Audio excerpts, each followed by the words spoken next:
My dear friends and followers, welcome to the garden grow. दोस्तों, इस video में मैं आपको बैगन में एक इंसेक्ट के बारे में बताऊंगा। ये आप देख सकते हैं मेरे सामने बैगन का प्लांट है और इसकी वेजिटेटिव ग्रोथ काफ़ी फास्ट है, काफ़ी अच्छी हुई है। बहुत ही बेहतरीन प्लांट है, तंदुरुस्त है और इसमें आप देखें फ्लावर्स भी ढेर सारे निकल रहे हैं।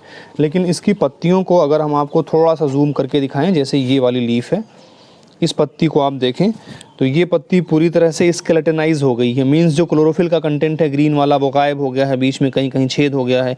और जैसे यहाँ ये वाला पोर्शन है, इसमें जो क्यूटिकल है नीचे वाली वैक्सी लेयर वही बची है, बाकी सारा का सारा कंटेंट गायब हो गया है। तो दोस्तों, इस वीडियो में हम इसी के बारे में बात करेंगे कि ये किस इंसेक्ट की वजह से होता है और इसको हम कैसे रोक सकते हैं। तो दोस्तों, ये जो बीमारी है या ये जो इंसेक्ट का इन्फेस्टेशन है वो बीटल की वजह से होता है और इस बीटल को एपिलेक्ना या हड्डा बीटल कहते हैं। एपिलेक्ना की स्पीसीज़ है और आमतौर पर इसको हड्डा बीटल कहते हैं। इसको आइडेंटिफाई करने का बड़ा आसान तरीका है, इसकी जो पीठ होती है, इसकी पीठ के पंख के ऊपर, एक पंख के ऊपर 14 स्पॉट होते हैं और दोनों को मिलाइएगा तो 14 दूना 28 स्पॉट्स होते हैं। और ये क्या करता है, ये जैसे हमारा ये प्लांट है, एक और प्लांट यहाँ पे है और इसके बॉटम पे हम देखें तो बॉटम वाली लीफ में जैसे ये वाली पत्ती है, इस वाली पत्ती में आप यहाँ देखिए इकट्ठा ढेर सारे इसमें छोटे छोटे येलो कलर के इसमें कुछ दिख रहे हैं। दोस्तों, ये जो हड्डा बीटल है या एपिलेक्ना है, इसी का ये अंडा है और ये अंडा धीरे धीरे जब इसमें से हैचलिंग बाहर निकलेगा तो आप देखेंगे यहाँ एक और प्लांट है। जितने प्लांट्स हैं ऑलमोस्ट सब में इसका इन्फेस्टेशन हो गया है। जैसे ये है, इस वाले प्लांट के ऊपर देखिए, जैसे ही इसमें अंडे से बाहर इसके बच्चे आते हैं, इसको ग्रब कहते हैं, या है तो लार्वा लेकिन ग्रब कहते हैं। 1 2 3 4 5 एंड सो ऑन, ढेर सारे हैं। वो धीरे धीरे जैसे ही बढ़ना शुरू करते हैं, बढ़ने के बाद क्या करते हैं, इनका काम क्या है, इस पत्तियों को खाना। और जब ये बड़े हो जाते हैं तो मैं आपको दिखाऊं ये बड़े होने पे कैसे दिखते हैं। इस वाले पत्ती के ऊपर आप देखें, यहाँ एक है, ये ऊपर इसके फर निकले हुए हैं, फर कह सकते हैं या हेयर कह सकते हैं, ढेर सारे। और ये मूव करता है, मूव करते करते करते करते पूरी पत्ती को ये ऊपर से इसका जो क्लोरोफिल वाला कंटेंट है, ग्रीन वाला पार्ट है, फ्लेशी वाला पार्ट है, इसको ये चट कर जाता है।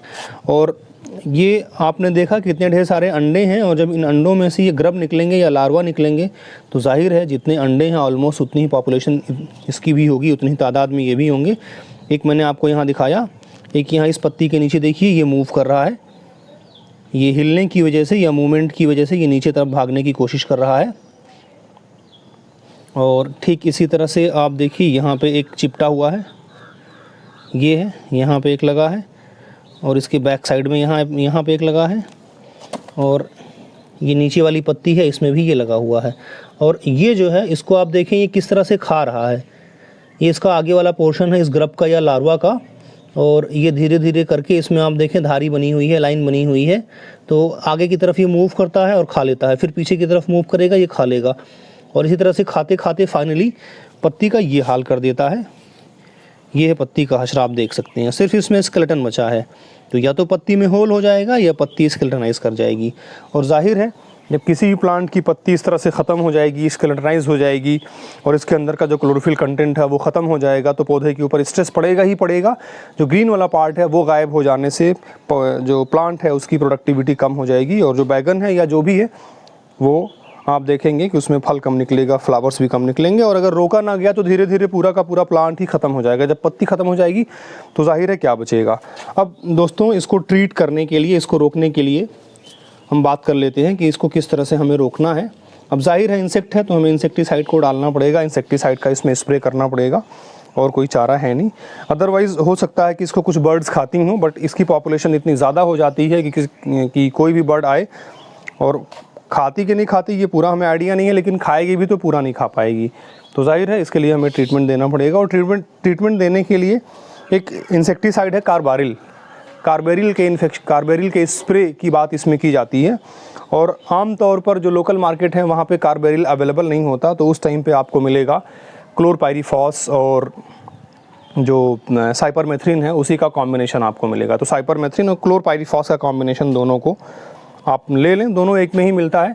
तो साइपरमेथ्रिन है वो लोकली एक्ट करता है सरफेस पे और जो क्लोरपाइरीफॉस है वो चला जाता है प्लांट के अंदर और जब भी इंसेक्ट उसको खाता है तो उसकी डेथ हो जाती है। जो साइपरमेथ्रिन और क्लोरपाइरीफॉस का कॉम्बिनेशन है। इसका जो डोज़ बनाना है, डोज़ के बारे में मैं आपको डिस्क्रिप्शन में लिख दूंगा, आप वहाँ से इसको देख सकते हैं और आप अपनी प्लांट के हिसाब से जैसी ज़रूरत है वैसा डोज़ बना के। ये मेरे पास बड़ी वाली मशीन है 20 लीटर की, हो सकता है आपके पास छोटी मशीन हो या जो हाथ वाला स्प्रे होता है वो हो। आप दोनों में से आपके पास जो अवेलेबल हो आप वो ले लीजिए और लेने के बाद आप इसको अप्लाई कर दीजिए। और अप्लाई करने के लिए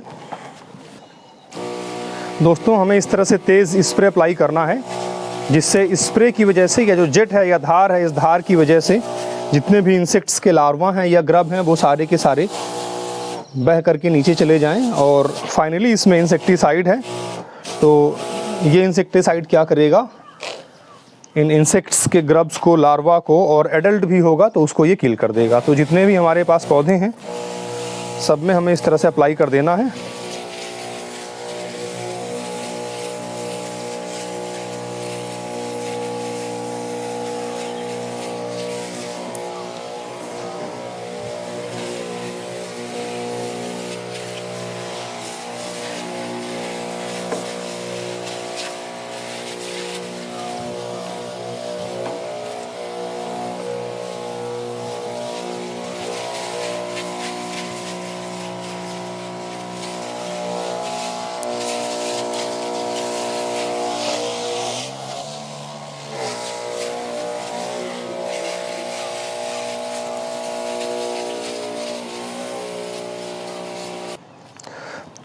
दोस्तों ये जो बैगन है, बैगन में इसमें क्रॉस पॉलिनेशन की बहुत ज़रूरत पड़ती है। क्रॉस पॉलिनेशन का मतलब ये है कि इसमें इंसेक्ट से और आम तौर पर चींटियों से इसमें पॉलिनेशन होता है। बट हमें चूंकि ये जो बीटल है या ग्रब है इसको हटाना है, इसलिए हमने इस इंसेक्टिसाइड का स्प्रे किया है। तो हो सकता है इसकी वजह से जो चींटी हैं वो भी कुछ दिन तक ना आएँ और जो फ्लावर है वो ड्रॉप होने लगे। तो इससे हमें बिल्कुल घबराना नहीं है। जैसे इस दवा का असर ख़त्म होगा तब तक ये जितने भी बीटल्स हैं वो सारे के सारे वो भी मर चुके होंगे और उस टाइम जितने भी फ्लावर्स आएंगे फिर उसमें पॉलिनेशन होगा और उसमें ढेर सारे फ्लावर्स निकलने लगेंगे।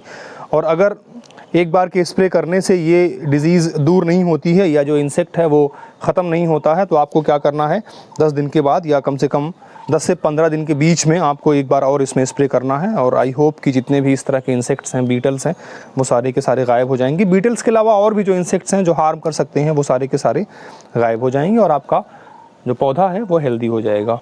दोस्तों ये वीडियो कैसी लगी आप हमें कमेंट में ज़रूर बताएं। और अगर आपने यहाँ तक वीडियो को देखा है तो जाहिर है आपको इस वीडियो की ज़रूरत होगी। और इस तरह की पेड़ पौधों में डिज़ीज़ को ठीक करने की तमाम वीडियोज़ हमारे चैनल पे अवेलेबल हैं, उनको भी आप ज़रूर देखें। इस वीडियो में बस इतना ही। Thank you.